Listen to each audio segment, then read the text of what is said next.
There's something unnatural about dolls. The way they sit still, watching. The way their eyes follow you, even when you're sure they didn't move. And sometimes, they do move.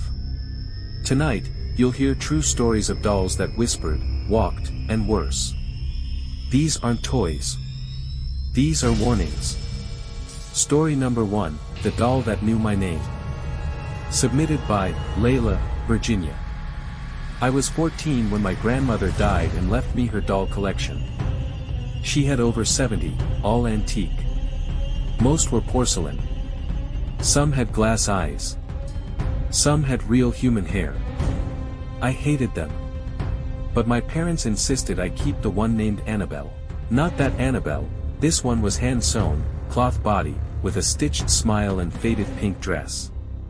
My grandmother kept it on a shelf above her bed. I put it on a shelf in my closet and forgot about it. Until one night. I woke up and heard someone say my name. Layla. I sat up fast. My room was dark. I thought it was my mom. But no one was there. The next night, it happened again. Layla. This time, I recognized the voice. It was my grandmother's voice. But she was dead. I checked my closet. The doll had fallen off the shelf, lying face down on the floor. I put her back and shut the closet. Next morning, the doll was on my pillow. My parents didn't believe me. But that night, I recorded audio while I slept. The next day, I played it back, and at 3:12 a.m., there it was, Layla, don't leave me. The voice was right beside the mic. I buried the doll in the woods 2 miles away. The next night, I woke up with muddy footprints on my bedroom carpet. And the doll, sitting on my dresser. Story number 2, The Smiling Doll at the Foot of My Bed. Submitted by Anonymous, Montana. My daughter, Allie, was 6 when she found the doll. We were hiking near an old logging town, now completely abandoned. She found it under a collapsed shed. Its dress was tattered, but she loved it. The doll never had a name. But Allie said it talked to her. At first, I thought it was pretend. But then I heard her giggling at night. Once, I heard a second voice. Whispering. I opened her door quietly, and saw the doll sitting at the edge of the bed, turned toward Allie. It wasn't facing that way when I tucked her in. Weird things started happening. The lights in her room would flicker. Her toys would be rearranged at night. One time, I found a drawing taped to her door, a picture of our house on fire, and a figure with no face holding hands with Allie.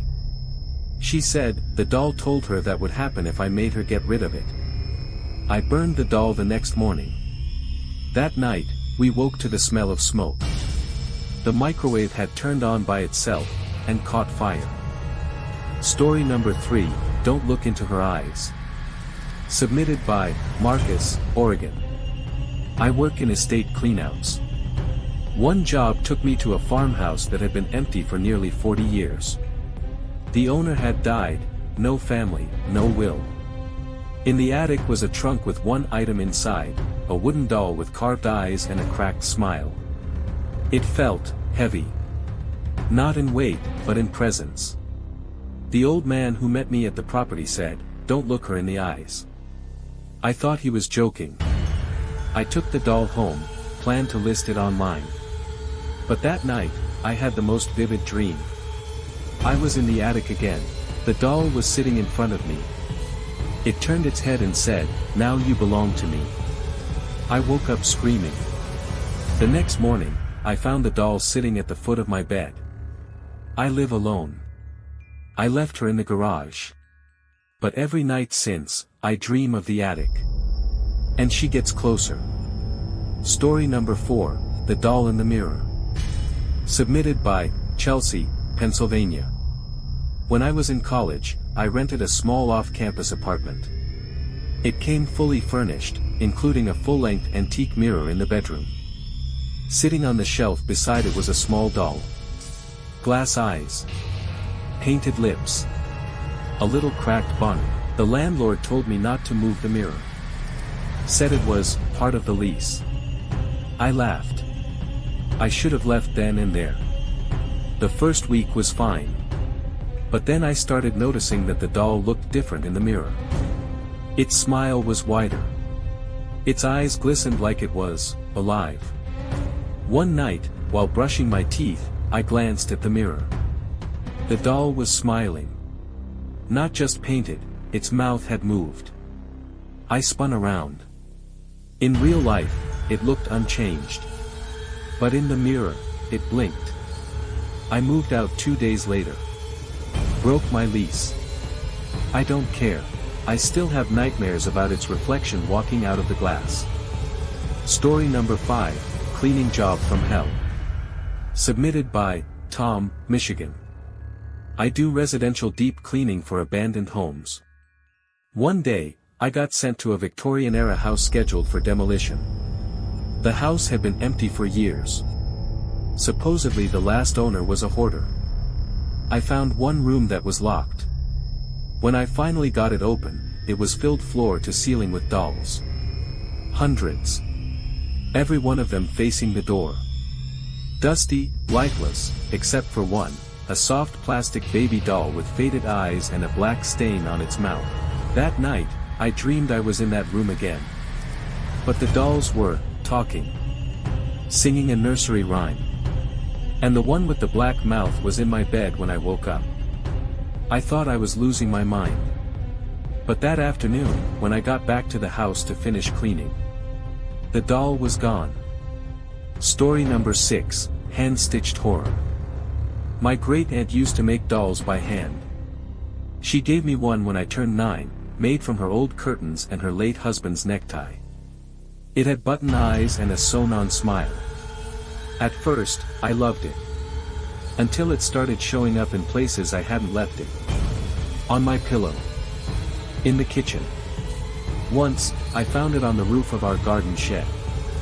I finally locked it in my closet. But one night, I woke to the sound of fabric dragging on the floor. The doll was standing at the foot of my bed.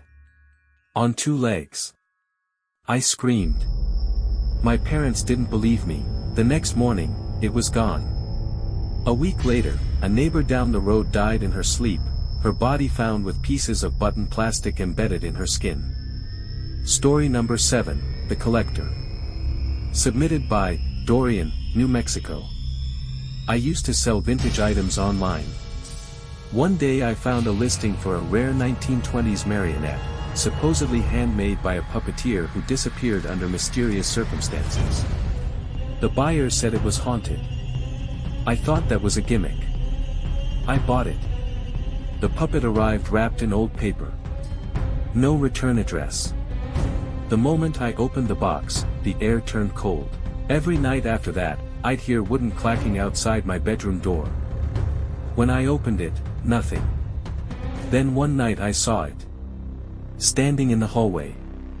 Strings hanging limp. Its mouth open, like it was mid-scream. It was closer the next night. I buried it deep in the desert. But when I got home, there was a note on my kitchen table, "Thank you for letting me out." Story number 8, The Dollmaker's Curse. Submitted by Evelyn, Massachusetts. There's an old story in my family, about a dollmaker who lived in the woods outside Boston in the 1800s. She was shunned by the town. They said she made dolls out of things she shouldn't have. Children started disappearing. And her dolls started appearing, on porches, on windowsills, in cribs. After a lynch mob burned her cabin down, they found dozens of dolls, all arranged in a circle. Their mouths sewn shut. Their hands clasped together. My great-great-grandfather was one of the men who lit the fire. Ever since then, every generation of my family has experienced the same thing, at least once in their life. They wake up to find a doll staring at them from the foot of their bed. It happened to my mother. It happened to me. And last week, it happened to my daughter. The curse is still alive. At the end. Dolls were never meant to be just toys. In some cultures, they hold souls. In others, they trap them.